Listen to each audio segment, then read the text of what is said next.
يرفع الله الذين آمنوا منكم والذين أوتوا العلم درجات والله بما تعملون خبير. Metode Al-Bidayah, jembatan ngaji kitab kuning untuk para pemula. Bismillahirrahmanirrahim. Assalamualaikum warahmatullahi wabarakatuh. Al-Fatihatu sunnah bil Mustafa Muhammadin sallallahu alaihi wasallam. Thumma usul jami'i ikhwanihi minal anbiya wal mursalin wal awliya wa syuhada as-salihin was sahabat wat tabi'in wal ulama wal musannifin. Thumma usul jami'il malaikatil muqarrabin. Khususan la abaina wa ummahatina wa ajdadina wa jaddatina wa khususan la jami'a masyayikhina wa asatidhina. Thumma usan jami'al muslimin wal muslimat wal mu'minin wal mu'minat min masyariqil ard wa magharibiha barriha wa bahriha al haya'i minhum wal amwat. Thumma usan Muhammad Muhyiddin tajul mafakhir wa ila Aisyah nurul ummah. Thumma usan Muhammad Siddiqul Amin. Thumma usan Muhammad Al-Faruq. ثم وصل زوجتي وإلى جميع تلاميذي. الفاتحة. أعوذ بالله من الشيطان الرجيم. بسم الله الرحمن الرحيم.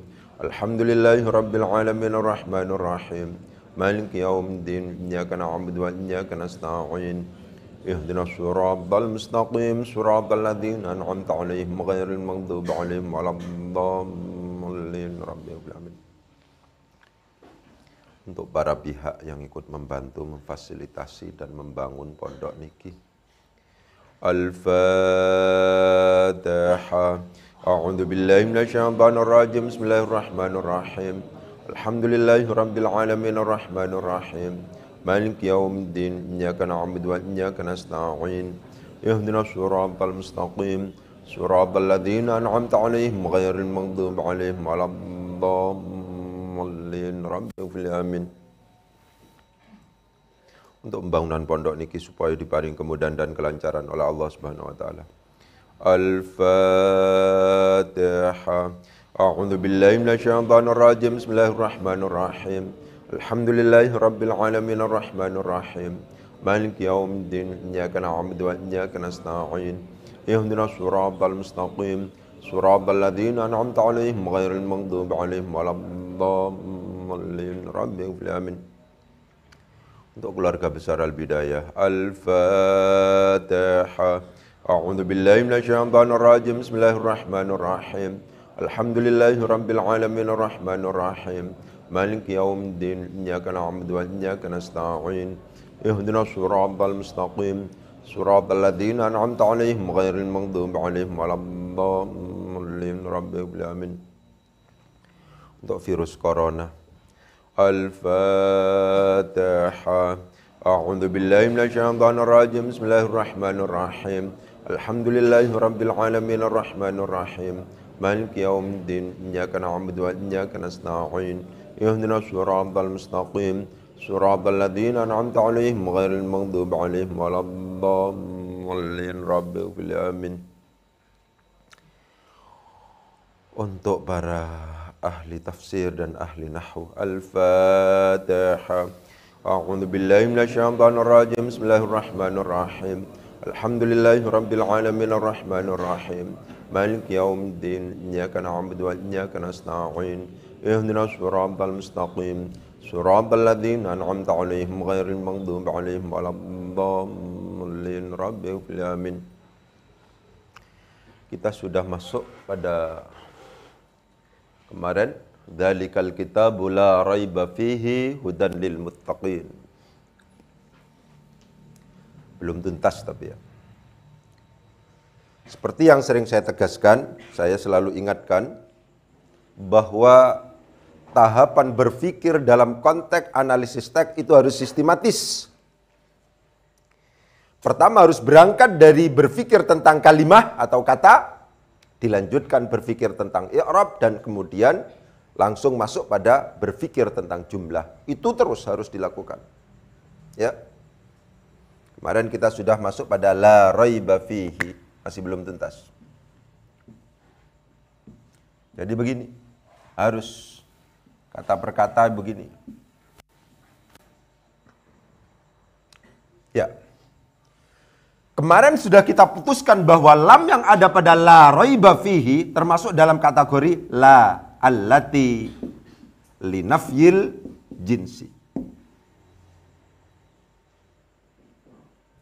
Yang la yang memiliki fungsi menafikan jenis. Gitu ya. Jenis keraguan itu sama sekali dihilangkan oleh la ini. Itu namanya, sehingga tidak tersisa yang namanya la haula wala quwwata illa billahil aliyil azim. Tidak ada daya sedikit pun yang dimiliki oleh manusia. Tidak ada kekuatan sedikit pun. Kenapa kok kemudian misalnya dipertegas dengan kata-kata sedikit pun itu? Karena lanya allati linafyil jinsi. Buktinya adalah bahwa la ini masuk pada isim nakirah. Ini penting untuk kemudian ditegaskan. Ini adalah isim nakirah. Gitu. La allatil nafyil jinsi sama persis dengan inna wa akhawatuha. Apa itu pengamalannya? Tansibul isma wa tarfa'ul khabar. Begitu. Menasabkan isim dan merofakkan khabar. Karena demikian ketika kemudian kita pastikan lam yang ada itu adalah la allatil nafyil jinsi, maka pasti pada akhirnya memiliki isim dan pasti pada akhirnya memiliki khabar. Yang masing-masing itu harus kita ketahui pembagiannya. Seperti yang sering kita tegaskan, isim la itu ada 3. Kategori mufrad, ada yang berkategori mudhaf, ada yang berkategori syabihun bil mudhaf. Ya, begitu. Selalu ketika kemudian saya berbicara tentang isim la allatil nafyil jinsi, selalu saya tegaskan hati-hati terhadap istilah mufrad. Mufrad tidak harus selalu diterjemahkan dengan lawan dari tathniyah dan jamak. Kalau dalam konteks kalimah, pembagian kalimah, mufrad memungkinkan untuk kemudian diterjemahkan dengan lawan dari tathniyah dan jamak. Tapi mufrad memungkinkan juga untuk kemudian diterjemahkan dengan lawan dari jumlah. Ketika kapan itu? Ketika kita berbicara tentang hal, ketika kita berbicara tentang naat, ketika kita berbicara tentang khabar. Ini lawan dari jumlah. Oh, ini naat mufrad berarti bukan jumlah. Oh, ini naat jumlah berarti bukan mufrad.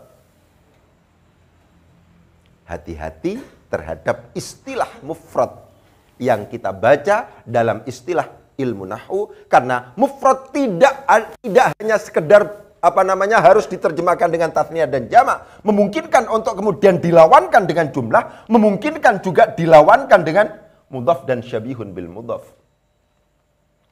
Kapan kemudian yang namanya mufrad ini dilawankan dengan mudhaf dan syabihun bil mudhaf? Ketika kita sedang berbicara tentang munada dan ketika kita berbicara tentang isim la allatil nafyil jinsi. Isim la allatil nafyil jinsi, maka ini lawan dari mudhaf dan syabihun bil mudhaf. Gitu. Ya. Pembagian ini pada akhirnya berkonsekuensi ketika kemudian kita pastikan bahwa raiba di sini adalah isim la. Isim la di sini termasuk dalam kategori mufrad. Ketika misalnya yang namanya isim la allatil nafyil jinsi itu berkategori mufrad, maka dia itu adalah termasuk dalam kategori mabniyun ala ma yunsabu bihi.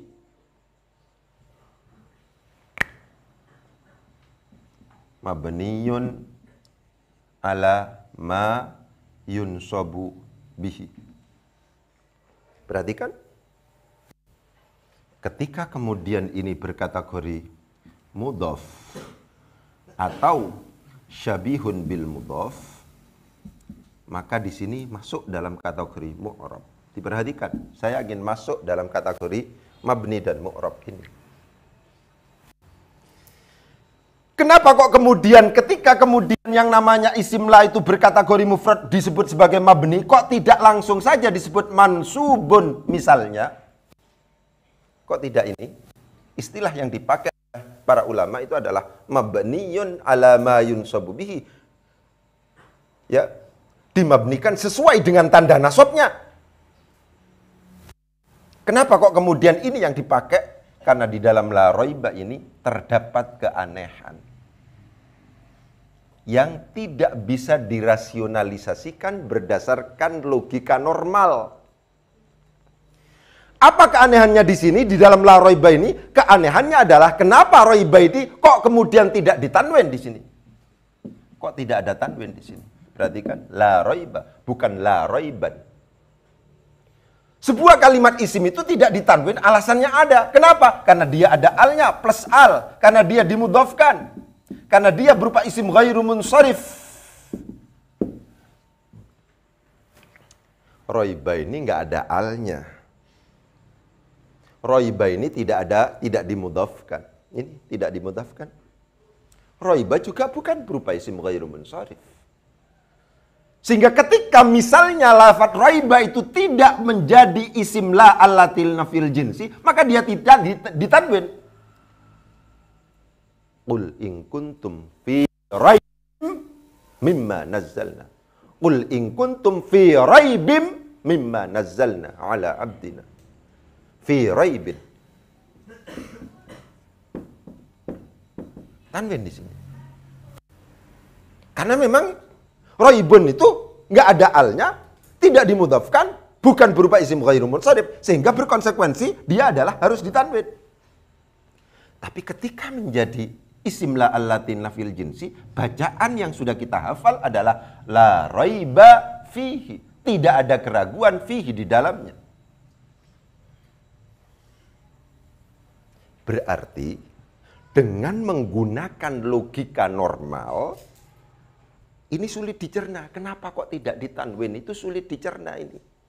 Karena di sini nggak ada alnya. Di sini tidak dimudhafkan. Ini bukan berupa isim ghairu munsharif, tapi tidak ditanwin. Harusnya di sini ditanwin. Buktinya adalah ketika tidak misalnya tidak dalam konteks menjadi isim la, itu ditanwin. Kul in kuntum fi raibim mimma nazzalna fi raibin dengan tanwin.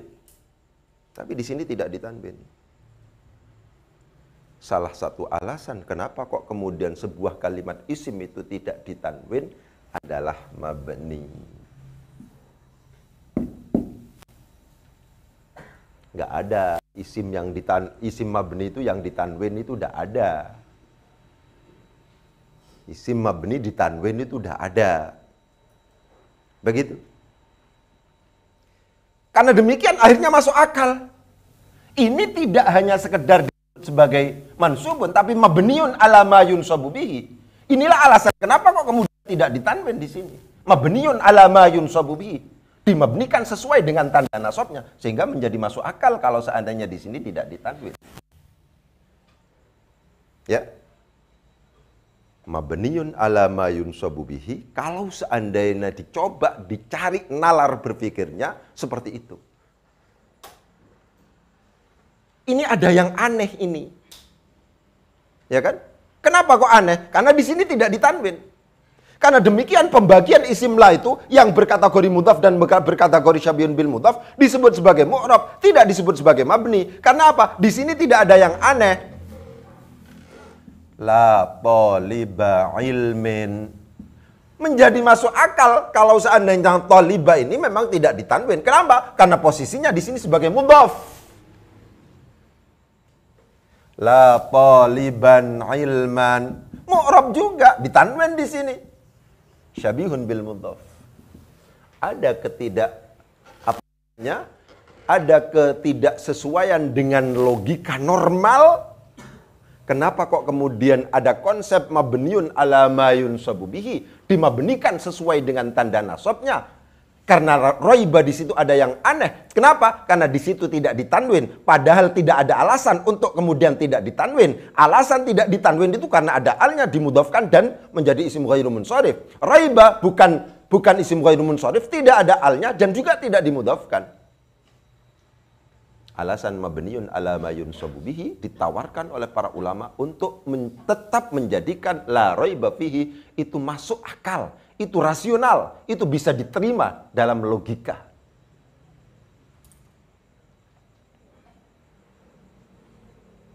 Ya, diperhatikan itu. La raiba fihi hudan lil muttaqin. La raiba fihi hudan lil muttaqin.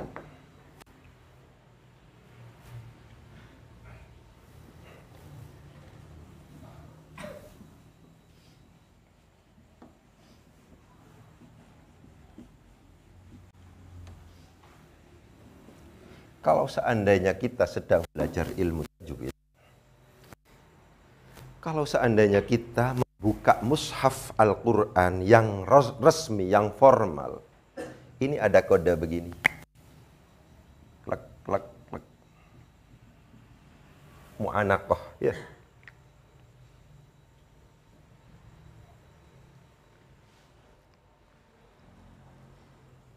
Ya, ada kode begini. Titik 3 begini.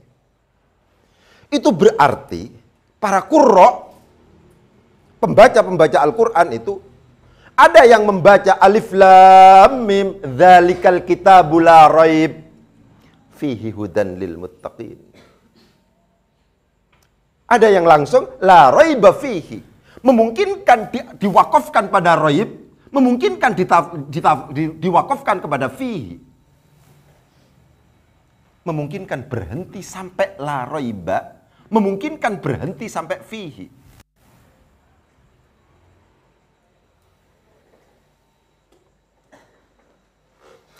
Pemberhentian berkonsekuensi pada maksud yang kemudian diterima atau yang dihasilkan dari wakaf itu. Oleh sebab itu, hati-hati pada masalah wakaf, karena ini memang bisa berdampak.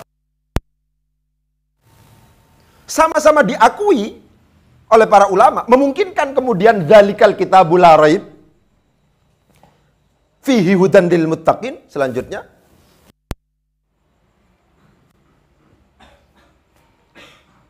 memungkinkan dzalikal kitabul la raiba fihi.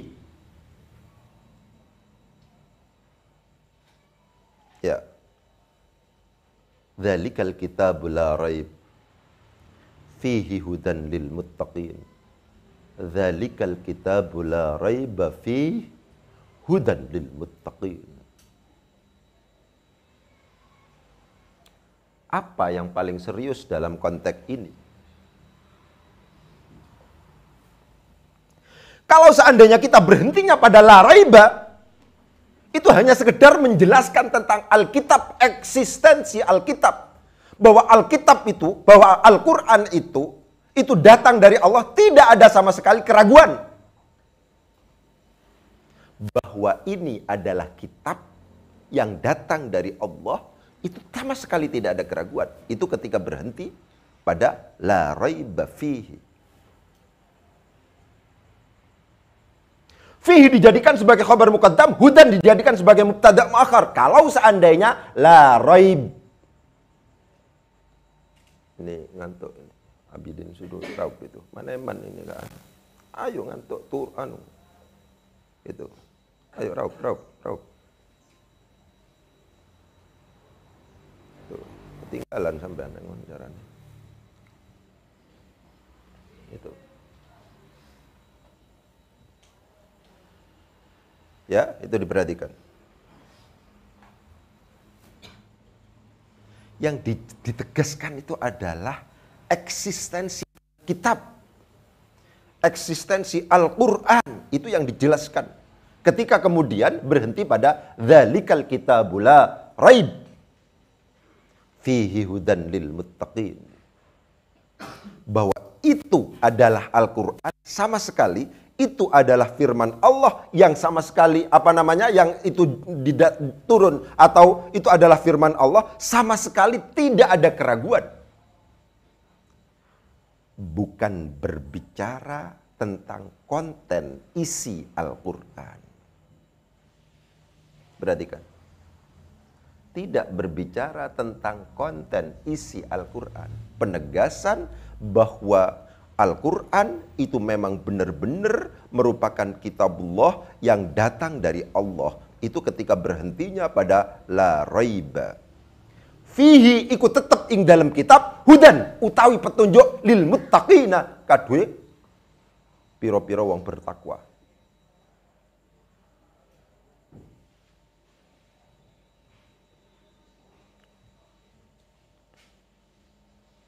Ya. Kalau seandainya dibaca dzalikal kitabul la raiba fihi, itu sapu habis sudah. Tentang masalah Al-Quran, bisa jadi tentang eksistensinya, bisa jadi konten yang ada di dalamnya, sama sekali tidak ada keraguan. Ketika kemudian berhenti pada fihi.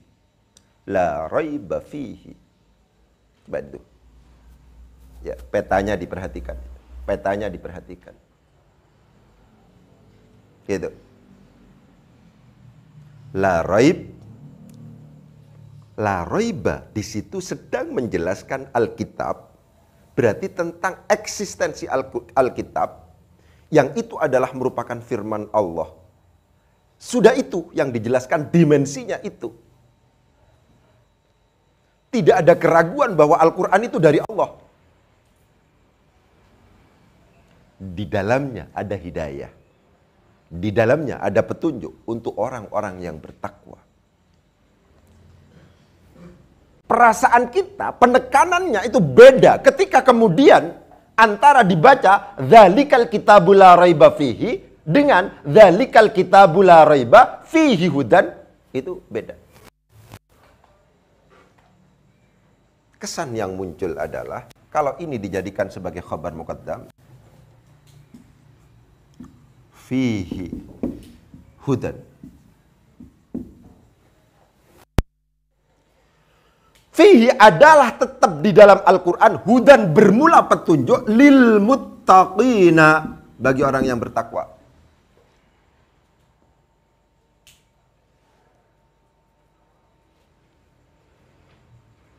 Kalau seandainya kemudian ini berhenti di sini, maka ini memungkinkan untuk kemudian dijadikan sebagai khabar yang kesekian dari dzalikal kitab. Dzalikal kitab, khabar pertama adalah la raiba fihi, khabar keduanya adalah hudan lil muttaqin. Coba ini. Ini penting ini. Oleh sebab itu jangan ngantuk. Gitu.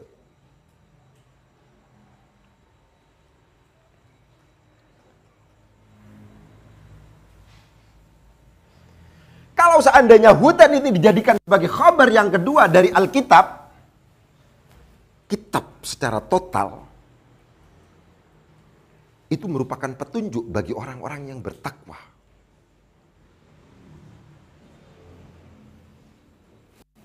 Ya. Kalau seandainya dikatakan fihi hudan, fihi ikut tetap ing dalam Alkitab, hudan utawi petunjuk, san yang muncul adalah di dalamnya berarti tidak secara total dari awal sampai akhir. Tekanan yang itu akan ada itu. Kalau hudan lil muttaqin, karena ini menjelaskan khabar dari Alkitab, dzalikal kitabu jadi mubtada, ini adalah khabar yang kedua, maka yang muncul dari kesan itu adalah, muradnya adalah, Al-Quran secara total itu menjadi petunjuk untuk orang-orang yang bertakwa. Penentuan wakaf ternyata berdampak dan berkonsekuensi pada murad. Ketika kemudian berhenti pada la raiba, ini berarti sedang menjelaskan eksistensi Al-Quran bahwa ia berasal dari Allah. Tidak ada keraguan tentang itu. Bahwa ini adalah Alkitab itu tidak ada keraguan. Tidak berbicara tentang konten, tidak berbicara tentang isi. Fihi hudan lil muttaqin, di dalamnya ada petunjuk. Itu menceritakan atau mencerminkan, mengindikasikan. Di dalamnya ada petunjuk, berarti tidak secara total, tidak kulluh. Tapi kalau seandainya hudan dijadikan sebagai khabar, itu mengindikasikan bahwa secara total yang namanya Al-Quran itu memang merupakan sebuah petunjuk bagi orang-orang yang bertakwa. Insya Allah sampai sudah bisa membedakan. Ya, wakaf di mana ada pilihan berhentinya di la raiba atau berhentinya di fihi. Itu ternyata berdampak dan berkonsekuensi pada murad, berdampak dan berkonsekuensi pada penerjemahan.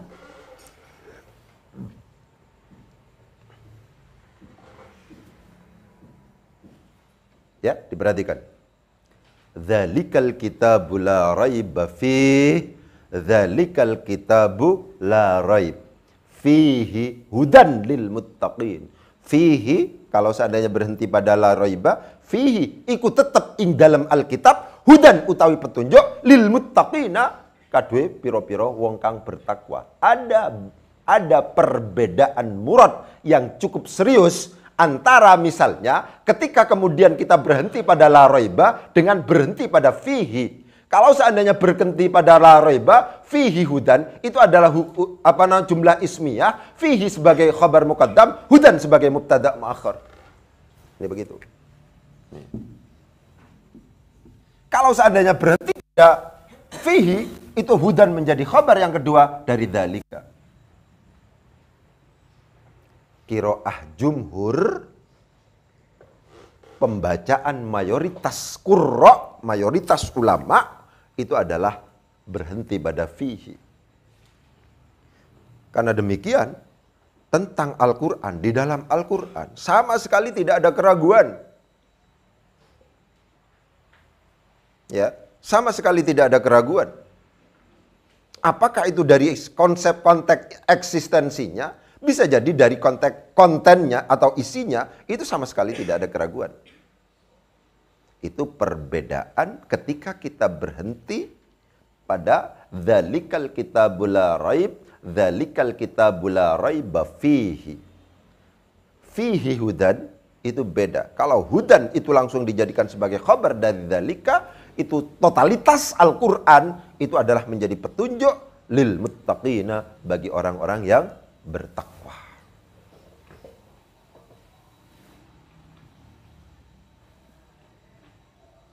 Ya, begitu.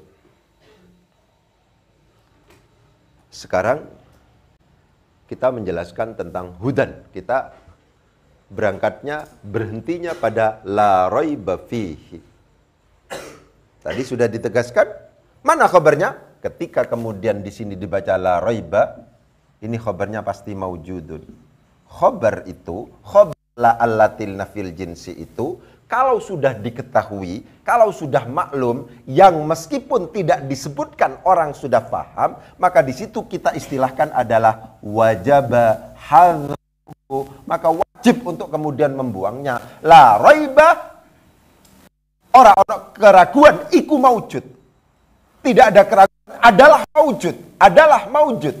Di sini adalah, di sini maujudun, adalah maujud fihi, di dalam kitab. Ya. Hudan itu menjadi khabar yang kesekian dari dzalika, memungkinkan begitu. Jadi khabar itu boleh-boleh saja. Pertama khabar jumlah ini khabar jumlah ini. Ini menjadi khabar dari dzalika. Dzalika utawi iki. Bermula itu rupanya Alkitabu kitab adalah la raiba, tidak ada keraguan, adalah maujud fihi di dalam kitab. Hudan adalah merupakan petunjuk lil muttaqina, bagi orang-orang yang bertakwa. Ini jadi khabar. Khabar awalnya adalah khabar jumlah. Khabar kedua adalah merupakan khabar mufrad. Jadi boleh-boleh saja. Pertama itu berupa khabar jumlah, yang kedua berupa khabar mufrad. Boleh-boleh saja. Yang paling penting substansi dari khabar itu adalah mutimul faidah. Substansi dari khabar itu adalah apakah ia mampu menjadikan gabungan antara mubtada khabar itu adalah menjadi sesuatu yang bisa dipahami atau tidak. Substansinya pada itu. Kalau seandainya diberi kata-kata adalah dalam bahasa Indonesia itu kok cocok. Kalau seandainya diberi kata-kata iku dalam bahasa Jawa, maka itu kemungkinannya kan begitu ya. ditentukan sebagai khabar.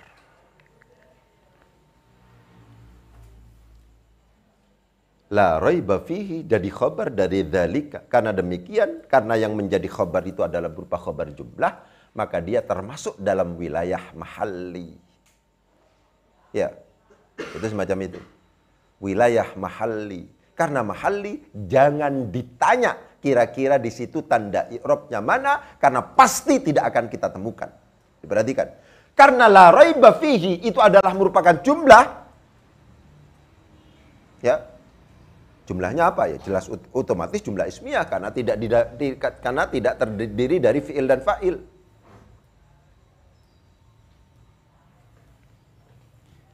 Ditanya, khabarnya dzalika Ustaz? Iya. Mana khabarnya dzalika? La raiba fihi jumlah. Terdiri dari la allatil nafiyil jinsi plus isimnya plus khabarnya. Dibaca apa? Dibaca rafa karena khabarnya mubtada. Khabar itu kan ada 3. Ada khabarnya mubtada, ada khabarnya karena, ada khabarnya inna. Ini khabarnya mubtada ini. Berarti dibaca apa? Dibaca rafa. Tanda rafanya apa? Tidak ada di sini. Kenapa kok tidak ada? Ya karena berupa jumlah. Wilayah mahalli itu meliputi al-asma al-mabniyah, al-jumal, dan al-hikayah. Ini termasuk dalam kategori yang jumlah. Jadi enak kalau seandainya panjenengan mampu mengkorelasikan. Ya, mampu mengkait-kaitkan, itu enak. Konsep tentang anwa'ul i'rab menjadi sangat penting untuk kemudian selalu dijelaskan. Bahwa itu penting karena para pemula biasanya bingung. Khabar, tapi kenapa kok kemudian tidak dibaca rafa? Kenapa kok tidak didommah? Begitu. Itu yang kemudian menjawab, sering saya ulang-ulang, perubahan i'rab tidak selalu harus dibuktikan dengan adanya tanda i'rab di situ. Memungkinkan tidak ada tanda i'rabnya ketika wilayahnya itu adalah mahalli. Kapan mahalli? Kalau seandainya yang sedang kita i'rabi itu adalah al-asma al-mabniyah. Kalau yang sedang kita i'rabi itu adalah al-hikayah. Kalau yang sedang kita i'rabi adalah termasuk dalam kategori jumlah. Itu semacam itu. Ya, oke. Sekarang tentang hudan sekarang. Hudan itu adalah termasuk dalam kategori isim maqsur.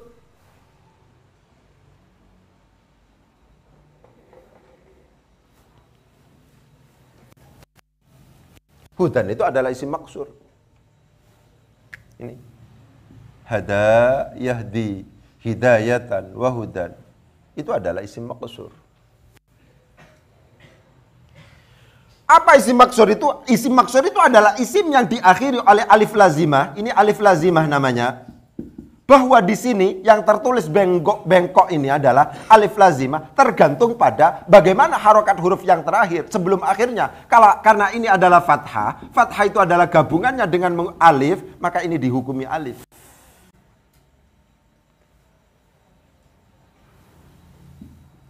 Kalau seandainya ini al-hadi, ini dihukumi ya, namanya ya lazimah. Kenapa kok kemudian dihukumi ya di sini? Karena harokat huruf sebelum akhir itu adalah di kasroh. Hadi, hudan, hadi, hudan, al-hadi, hudan. Perhatikan, ya. Ini saya ulang-ulang agar sampean clear anunya. Kata-kata lazimah dalam alif lazimah, kata-kata lazimah dengan ya lazimah itu berpengertian sama. Alif atau iya yang tidak akan mengalami perubahan, ya, baik pada waktu rofaknya, nasobnya, atau jernya. Itu sama sekali tidak ada perubahan. Alif yang tetap. Pada waktu rofa ya tertulis seperti itu, pada waktu nasob ya tertulis seperti itu, pada waktu jer ya tertulis seperti itu. Itu namanya alif lazimah. Beda dengan alif yang terdapat misalnya dalam al-asma'ul khamsah, dalam isim tathniyah, itu beda. Ini bukan lazimah berarti.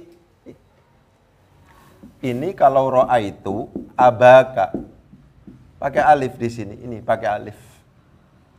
Tapi kalau marortu menjadi biabika, berubah ini. Ini berarti tidak lazimah. Kalau ini terus dalam kondisi alif ini. Itu semacam itu. Ya. Selanjutnya kepingin saya tegaskan, kita ulang-ulang. Ketika kita kemudian bertemu dengan isim mangkus, ketika kita bertemu dengan isim maqsur dan tertulis tanpa al dan tidak dimudhafkan, maka di situ terjadi konsep yang sering saya tegaskan, mahdhufun lafdhon la khatton, mahdhufun lafdhon wa khatton.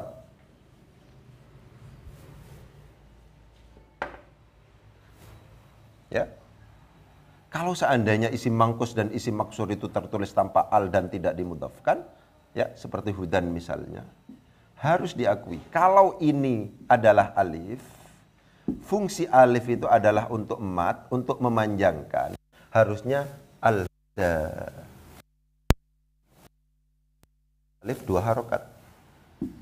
Kalau seandainya ada alnya, di sini kelihatan al-huda. Tapi kalau banyak ini tidak boleh panjang. Hudan. Berarti alif di sini tidak fungsi.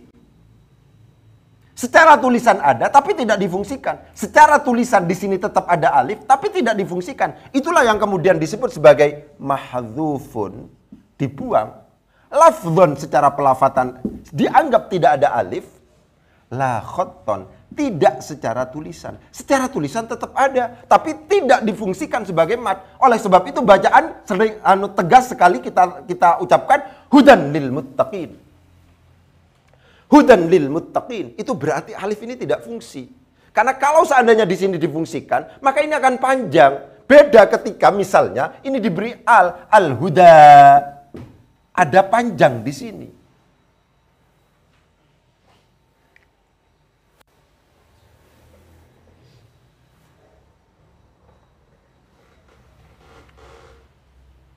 Ya, hudan lil muttaqin itu adalah isim maqsur.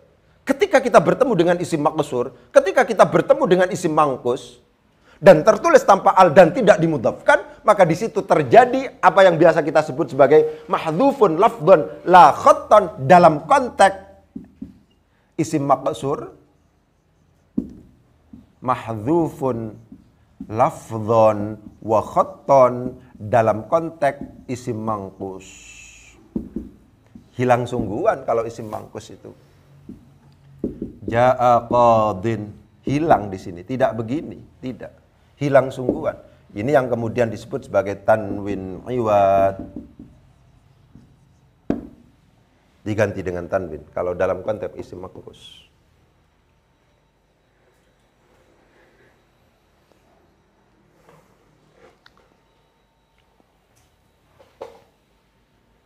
Ketika kemudian kita menyadari bahwa hudan itu adalah isim maksur, diakhiri oleh alif lazimah, ya, maka ini wilayahnya adalah wilayah takdiri. Takdiri itu apa? Takdiri itu sebenarnya ada tanda i'rab, akan tetapi tanda i'rab itu pada akhirnya tidak memungkinkan untuk dimunculkan karena alasan tertentu, di mana alasannya itu bisa jadi ta'adzur, bisa jadi sulit, bisa jadi thiqal. Kapan ta'adzur? Kalau seandainya dia tidak mungkin, berarti dia diakhiri oleh alif. Kapan thiqal? Kalau seandainya dia diakhiri oleh waw dan ya. Misalnya begitu. Dalam konteks ini adalah ya. Misalnya. Ya. Itu semacam itu. Ada ta'adzur, ada thiqal. Begitu. Berarti di situ tanda rofaknya dengan menggunakan apa? Karena menjadi khabar. Dengan menggunakan rofak di situ, dengan menggunakan dhammah. Kenapa? Karena isim mufrad di situ. Cuman dhammahnya itu adalah dhammah muqaddarah. Dhammah yang dikira-kirakan di atas alif, karena alif memang sejak awal tidak bisa menerima harokat dhammah. Alif itu adalah lafadz atau adalah huruf yang tidak bisa menerima harokat dhammah, fathah atau kasrah. Hudan lil muttaqin. Hudan lil muttaqin. muttaqina. Sekarang kita masuk pada lafaz al-muttaqin. Perhatikan. Kalau seandainya kita coba cari asalnya, kita misalnya buka kamus kata-kata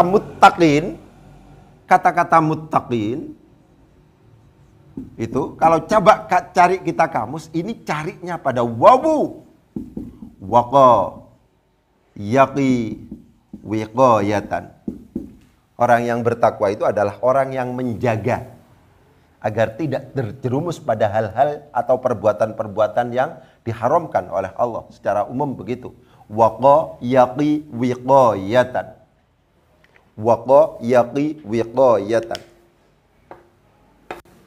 Kenapa kok kemudian wawunya di sini hilang? Wawunya di sini hilang. Ketika kemudian fiil yang bina misal, baik wawi maupun ya'i, diikutkan pada wazan ifta'ala,